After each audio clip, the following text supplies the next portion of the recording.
natin sa armadong sigalot kalaban ang higanteng China. Uulitin ko, hindi natin interes ang digmaan. Hindi tayo mananalo, milyong-milyong Pilipino lang ang mamamatay. Kasama na dyan ang kababaihan, kasama na dyan ang mga walang kamuang-muang na kabataan. Napakaraming destruction and of course, unwarranted death. Meron tayong mga kabataang present ngayon. Let me just take you back a little. Yung ating experience nung COVID. Nung COVID, 2 taon na kayo ay online schooling. Hinanap ninyo yung face-to-face na eskwela. Hinanap ninyo yung warmth of friendship, yung camaraderie, yung kaklase, yung samahan, yung barkadahan. Yan po ay COVID lamang. Pag sumiklab ang isang armadong digmaan laban sa China, hindi natin alam kung ilang taon magsasara ang mga paaralan. At kapag yan ay nangyari, magkakaroon tayo ng generation ng kulang sa kaalaman.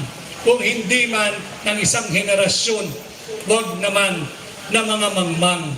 Hindi dahil sa gusto natin, hindi dahil sa gusto ninyo, dahil yan sa gerang hindi naman natin interes at hindi natin kagustuhan. Kaya yan ang ating panghikayat sa lahat na nakasubaybay. Sumama kayo sa hakbang ng maisog.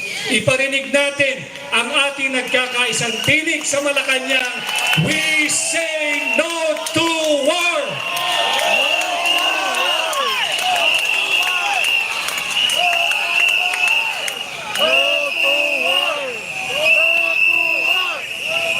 Idugtong ko rin para doon sa nagpapauto-uto sa ating kaibigang bansa at alyado pa naman na Amerikano. Hindi natin kaya ang digmaan.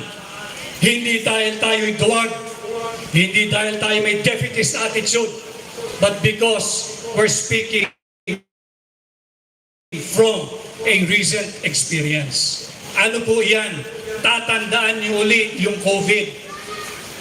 Hindi na malaman ng pamahalaan at nating mga ordinaryong mamamayan kung saan dadalhin ang mga kamag-anak, kaibigan, kakilala at mahal natin sa buhay na tinamaan ng COVID.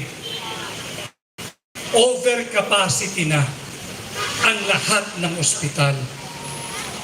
Nakaratay na sa labas ng mga ospital. Yung mga nangamatay, nasa body bag, nagkalat rin sa labas ng morgue. Hindi pa ho gera yan. Ito ang dapat tingnan ng ating nagbubulag-bulag na pamahalaan. Hindi natin interes ang digmaan. Hindi tayo handa, hindi natin kailangan. Ang kailangan ilunsad ng pamahalaang ito ay yung gerang nakabubuhay. Gera laban sa kahirapan. Gera laban sa kagutuman. Gera laban sa kriminalidad. Gera laban sa korupsyon.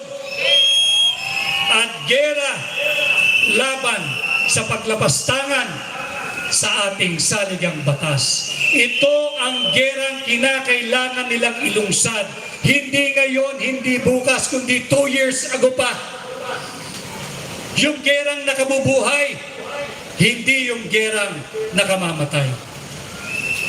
And leaving you with that, wag ho kayong mapapagod na ituloy ang ating ipinaglalaban. Ito po ay hindi na para sa atin. Ito po ay para sa mga kabataan na naririto ngayong gabi, yung mga nakasubaybay sa iba't ibang social media platforms at sa mga darating pang saling lahing Pilipino. Ito po ay laban ng bawat Pilipino. We are not calling sa pagpabagsak ng pamahalaan o administrasyong Marcos. Ang hinihingi natin ay no to war. We are demanding transparency. We are demanding accountability. We are demanding peace. And we are demanding